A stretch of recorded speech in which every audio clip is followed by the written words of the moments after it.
किसने पाकिस्तान के गवर्नेंस के स्ट्रक्चर को, सिक्योरिटी के निजाम को टोटल एक्सपोज कर दिया। यह है लम्हा फिक्रिया, यह है 75 साल के बाद पाकिस्तान की हालत कि यहां अब पाकिस्तान में कोई महफूज नहीं है। गवर्नेंस का निजाम यह है कि जो मर्जी जैसे मर्जी करे, जिसको मर्जी मार दे, या कोई हिफाजती स्ट्रक्चर, कोई ऐसा एसओपीज नहीं है कि जिसको फॉलो करते हुए कोई सिस्टम हो। सिस्टम हमने खो दिए, बर्बाद कर दिए हैं। दोस्तों, मैं महेंद्र शर्मा स्वागत करता हूं वन वर्ल्ड हिंदी में आपका। उम्मीद करता हूं आप खुश और स्वस्थ हैं। दोस्तों ये दिखाते हैं पाक मीडिया की एक और लेटेस्ट डिबेट, जिसमें कैसे पाकिस्तानी मीडिया मातम मना रही है पाकिस्तान के पेशावर में बम विस्फोट का। कैसे हर घंटे में एक लाश फिर से हॉस्पिटल से निकल आती है, क्योंकि इनके खुद के ही पाले सपोले और मगरमच्छ आज इनको डसने लगे हैं, तो आज इनको परेशानी हो चुकी है। और ये कैसे डिस्कशन कर रहे हैं कि पाकिस्तान में टीटीपी का अगर कोई साथ दे रहा है तो सबसे बड़ा साथ तालिबान का है, तो कैसे हमने तालिबान को हमेशा से साथ दिया था, जबकि तालिबान हमें ही हमारी औकात दिखा रहा है। तो आज कैसे पाकिस्तानी मीडिया चीख चिल्ला रहा है और सड़कों पे मातम सा पसरा हुआ है पाकिस्तान में, भूखमरी वैसे ही फैली हुई है पाकिस्तान में। तो दूसरी तरफ आज इन समस्याओं से भी पाकिस्तान जूझता हुआ नजर आ रहा है, क्योंकि दंगे हमले विस्फोट पाकिस्तान की हर दिन की एक नई नीति बनती जा रही है, क्योंकि भूखमरी में के शिकार भी लोग अब सड़कों पे तांडव करने के लिए तैयार है। तो कैसे इस सिचुएशन को हैंडल किया जाएगा और कैसे इनकी नीति टीटीपी के खिलाफ रहेगी, तो इसी प्रकार की चर्चा इस डिबेट में की गई है। तो दोस्तों देखिए डिबेट और कमेंट में अपनी प्रतिक्रिया जरूर दें। लास्ट में आपसे रिक्वेस्ट करूंगा, चैनल पर नए हैं तो चैनल को सबसे पहले सब्सक्राइब करें, लाइक शेयर कमेंट जरूर करें। दोस्तों जय हिंद, वंदे मातरम, भारत माता की इच्छा। दोस्तों इंजर है और वो मर रहा है, मौत की तरफ जा रहा है और कह रहा है कि मेरी माँ का क्या बने। यार इस मुल्क में इतने बेहिस लोग हैं जिन्होंने ये फैसले किए और इनकी रिहाई का फैसला कर दिया और इनकी रिहेबिलिटेशन का फैसला कर दिया, और आज बताने को तैयार भी नहीं है वो लोग कहाँ हैं, किधर हैं, उनके नाम किधर हैं। Are they not answerable to the people of Pakistan? Are they above constitution? Are they above the parliament? Who are those people to make such decisions?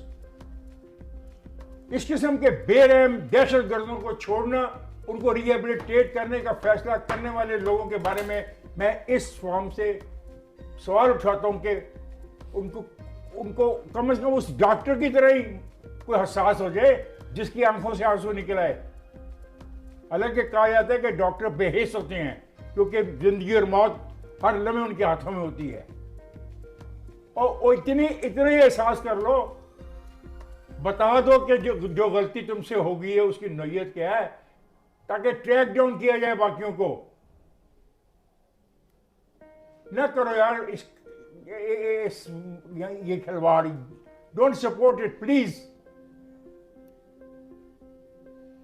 मुझे नहीं पता और क्या कहना चाहिए इस पे। इफ्तिखार साहब, गौर व फिक्र तो उसी वक्त कर लेना चाहिए था जब नवंबर 2021 में तहरीक तालिबान पाकिस्तान और हुकूमत पाकिस्तान के दरमियान मुआहिदा हुआ था कि सीज फायर किया जाएगा, लेकिन जो तालिबान है उन्होंने एक माह के अंदर ही इस मुआहिदे को वायलेट कर दिया। नबी चौधरी साहब, आप इस पर क्या कहेंगे? कितने संजीदा थे वो? बात ये है, देखो वायलेट कर दिया ना, आप कह रही हो जी बाबा, जिन्होंने किया, मैं कहता हूँ वो बताएं तो उन्होंने क्या किया है। देखो कोई वो कोई भी पाकिस्तान से बालातर नहीं है। मैं आपको साफ बताऊँ, किसी को मेरी बात पसंद आती है नहीं आती ना है जी, पाकिस्तान से कोई बालातर नहीं। देखें, बुनियादी तौर पर मसला बहुत पेचीदा और पुराना है, और इसकी जो जियोग्राफिकल सिचुएशन है उसके पेश नज़र ये और ज़्यादा गंजलग हो जाता है। सबसे पहली बात तो ये है कि जिन लोगों से आप मुज़ाकरात कर रहे हैं वो जमहूरियत मांग रहे हैं, वो आइन मांग रहे हैं, वो कानून की बालादस्ती मांग रहे हैं, या अपने हकूक़ का मुतालबा कर रहे हैं। ऐसी कोई चीज़ नहीं है।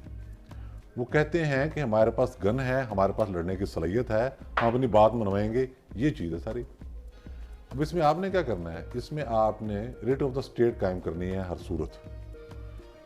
जो ही अमेरिका ने फैसला किया कि अफगानिस्तान से इनखला होगा तो फाइटर्स की एंगेजमेंट उनके साथ कम हो गई।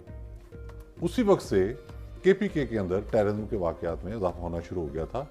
जो रिपोर्टेड वाक़यात हैं 2021 में 400 वाक़यात थे, लेकिन हमारे मुल्क में सियासत 42% इजाफा देखने में आया। जी 2021 में ये सारा हो गया था। बात यह है कि हमने देखना है कि मसला एड्रेस कैसे करना है। आप आगे ये चीज़ तो तय हो गई कि कानून की अमलदारी के बगैर मसला हल नहीं होगा। आप जितने मुज़ाकरात करेंगे मुतालबात उतने बढ़ते जाएंगे। पहली बात ये साबित हो चुका।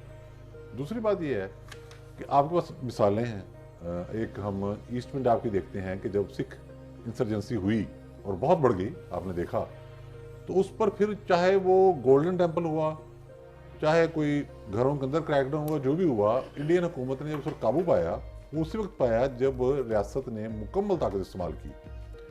दूसरी मिसाल भी बहुत दूर नहीं है, हमारे पास है और हमारे सामने है, बल्कि उसमें हमारी किसी हद तक पार्टिसिपेशन भी थी हेल्प करने में, इंसर्जेंसी को कुचलने में। श्रीलंका में तामिल जो इशू था वो इतना ज़्यादा फैल चुका था और इंडिया सपोर्ट कर रहा था वहाँ बगावत को, राजीव को उड़ा दिया। वो इसलिए उड़ाया जी, ये बड़ा अच्छा पॉइंट मुझे याद करा दिया इफ्तिखार साहब ने। वो इंडिया उसको सपोर्ट कर रहा था, नतीजा क्या निकला कि वो श्रीलंका के साथ साथ उन्होंने इंडिया के खिलाफ भी काम शुरू कर दिया। उन्होंने कहा कि हम कुछ हिस्सा श्रीलंका का तोड़ेंगे, कुछ हिस्सा इंडिया के साथ मिलाएंगे, तो ये तामिल स्टेट पूरी बना लेंगे। तो उसके नतीजे में लेकिन फिर श्रीलंका की गवर्नमेंट ने हेल्प ली, पाकिस्तान की, कहा जाता है कि इसराइल की भी ली, अमेरिका ने एक्चुअली सपोर्ट किया था, जो असल बात है। तो उन्होंने कहा कि उन्हें खित्ते में उस वक्त अमन दरकार था, उसके नतीजे में ताकत से वो तहरीक भी कुचली गई। तो ये साबित हो चुका है। यहाँ सबसे बड़ा मसला ये है, जो बुनियादी बात है, इससे बिल्कुल फोकस हमें अब रखना है। अफगानिस्तान में हुकूमत हो अशरफ गनी की, अफगानिस्तान में हुकूमत हो हामिद करज़ई की, अफगानिस्तान में हुकूमत हो तालिबान की, ये चीज़ अब तय है कि अफगान हुकूमत को आपने हर सूरत ऑन बोर्ड लेना है। कैसे लेना है? वो सफारतकारी के बहुत सारे तरीके हैं। अगर कोई मुल्क इन अनासर के पीछे होगा, मिसक्रेंट के पीछे, तो उन पर काबू पाना ये फिर नामुमकिन अमर हो जाता है, बहुत लंबी लड़ाई लड़नी। ठीक है नवीद चौधरी साहब, आपका पॉइंट आ गया। जावेद साहब, आप नहीं समझते कि अफगान हुकूमत का मौक़िफ़ इस पर वाज़ेह है, इस पोजीशन पर वाज़ेह है? देखो, अफगान हुकूमत का मौक़िफ़ तो पहले दिन से वाज़ेह है। वो टीटीपी एलिमेंट्स को जब उन्होंने रिलीज़ किया था तो उन्होंने पाकिस्तान से कहा था जी आप इनसे बातचीत करें और इनके साथ जो भी सेटलमेंट करनी है करें, लेकिन वो अपने घर में उनके ख़िलाफ़ ऑपरेशन करने से कासर थे, इसलिए कि उनको डर था कि अगर हम इनके ख़िलाफ़ ऑपरेशन करेंगे तो ये ISIS और जैश के साथ ना मिल जाएं, तो इसलिए वो चीज़ उधर चली गई। लेकिन देखने की चीज़ क्या है, कल का दिन पाकिस्तान की तारीख में याद रखा जाएगा। एक ऐसा दिन जहां 100 से ज़्यादा शहादतें पेशावर में हुई, 50 के करीब बच्चे डूब गए, वो भी शहीद हैं, 50 से ज़्यादा लोग लसबेला के करीब एक एक्सीडेंट में जल गए। पैदर पे अफसोस, जिसने पाकिस्तान के गवर्नेंस के स्ट्रक्चर को, सिक्योरिटी के निज़ाम को टोटल एक्सपोज कर दिया। यह है लम्हा फिक्रिया, यह है 75 साल के बाद पाकिस्तान की हालत कि यहां अब पाकिस्तान में कोई महफूज नहीं है। गवर्नेंस का निज़ाम यह है कि जो मर्जी जैसे मर्जी करे, जिसको मर्जी मार दे, या कोई हिफाजती स्ट्रक्चर, कोई ऐसा SOPs नहीं है कि जिसको फॉलो करते हुए कोई सिस्टम हो। सिस्टम हमने खो दिए, बर्बाद कर दिए हैं। और इस वक्त हमें इस बात को याद रखना चाहिए कि जो अमन हमने 70-80 हज़ार शहादतें दे के हासिल किया था, $100 अरब के ज़्यादा से ज़्यादा का नुकसान करके हासिल किया था, और ये अवाम से आपने और कितनी शहादतें लेनी है?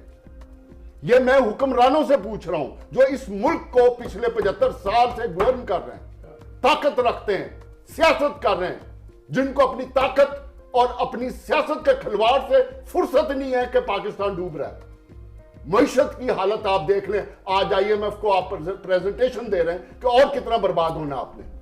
सिक्योरिटी के हालात आपके सामने, गवर्नेंस के हालात आपके सामने, रीजन में सारी मुमालिक आपसे आगे चले गए। यह है पाकिस्तान। ठीक है, शर्म आनी चाहिए हमें, और हमें अब यह सोचना पड़ेगा कि आया हमने मिल बैठ के जो नेशनल एक्शन प्लान था उसके मुताबिक मईशत को और सिक्योरिटी को इंप्रूव करना है मिलजुल के, या अपने ही लड़ाइयों में लड़ के जो अभी जो कुछ बचा उसको भी बर्बाद करना है। यह है सोचने की बात। जावेद साहब, आपने बिल्कुल दुरुस्तान पर इशारा किया। नेशनल एक्शन प्लान की आप बात कर रहे थे, मैं चाहूंगी पीजे सर आप बता दें कि नेशनल एक्शन प्लान पर क्या अमल हो रहा है और माजी से हमने क्या सीखा? देखिए, नेशनल एक्शन प्लान जो है वो एक थ्योरी है, जिस थ्योरी को हमने इम्प्लीमेंट ही नहीं किया, हम उस पर कोई काम नहीं करते। हम एक रिएक्टिव नेशन है और हम हमेशा उस वक्त रिएक्ट करते हैं जब कोई हादसा हो जाता है, whether it is on the borders और वेदर इट इज़ इंटरनली।